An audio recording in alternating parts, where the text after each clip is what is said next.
I know you also have some strategies that you want people to keep in mind as well. Yes, absolutely, Portia. There are 5 things that I really encourage. Well, there's actually 100, but I'm going to give you 5 today. In 5 minutes. In 5 minutes. The first thing is, think of your resume. I mentioned this earlier, as a TikTok post, not a podcast, right? Give them the highlights. Make them want to hear and see more from you. Second is your resume, as you also mentioned, Femi, should speak to the job description. Be sure to tailor your resume to the specifics in the qualifications and the job description. That way you will be certain to be picked up in that ATS that I mentioned earlier, right? The applicant tracking system. Third is your LinkedIn.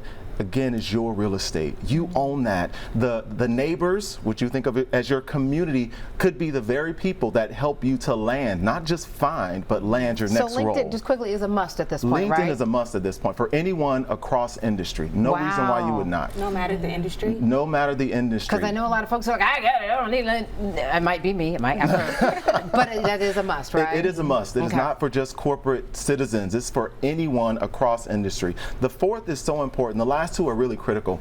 Go into the interview prepared to ask questions. One of the pitfalls that many people make is when they get asked, do you have a question? They say, no, I think you've answered all the questions.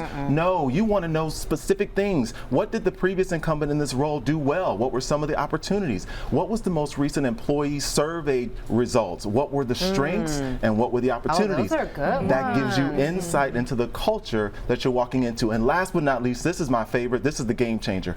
I want you to create a 30, 60, 90-day plan. What this 30, 60, 90-day plan does is helps the interviewer, the hiring manager, see, wow, you are forward thinking. This person is actually thinking like a strategist, and so a you leader. Share that, even if you're not exactly sure what the job entails. Here's what I see myself doing for the company. Spot on. Right? Spot on. It is a combination of what you see the job description requires and information that you will learn throughout the interview. You're not going to present this interview if it's a panel season, a certain number of interviews. You're going to pitch it either number 2 or 3, most certainly the interview that you have with the direct hiring manager. Wow, that is, have you thought about that? Like a 30, 60, you have? No, I actually haven't.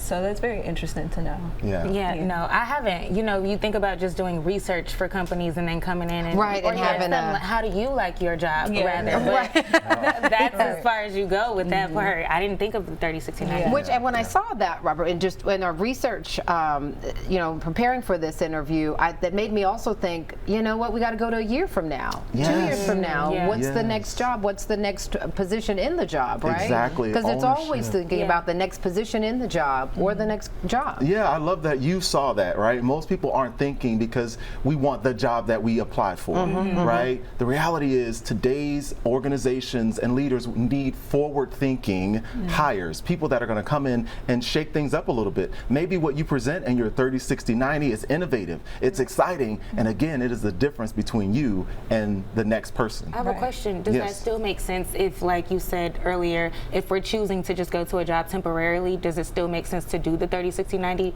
challenge just to get the job or to show them that, hey, I need this now? I love the question. Practice makes improvement. Practice makes improvement. Do it for every opportunity that you have. For one job, it could be 1 page. For another, the job you really, really want, it could be 3 pages. Again, 3 Ps, when you think about the 30, 60, 90, who are the people I need to know, right? What are the processes that I need to understand? And what about performance do I need to learn? People, process, and performance when you're putting that 30, 60, 90 together. Goodness gracious, who knew a conversation about getting a job would be so, I mean, this is really good information. And watching you two sort of, I can tell, just even come up with some ideas moving forward. It's really exciting. I'm really excited for both of you and can't wait to hear what you end up doing next. Robert, great information. Robert Johnson, our HJ Consulting Group. Very good information. All right. Thank you so much.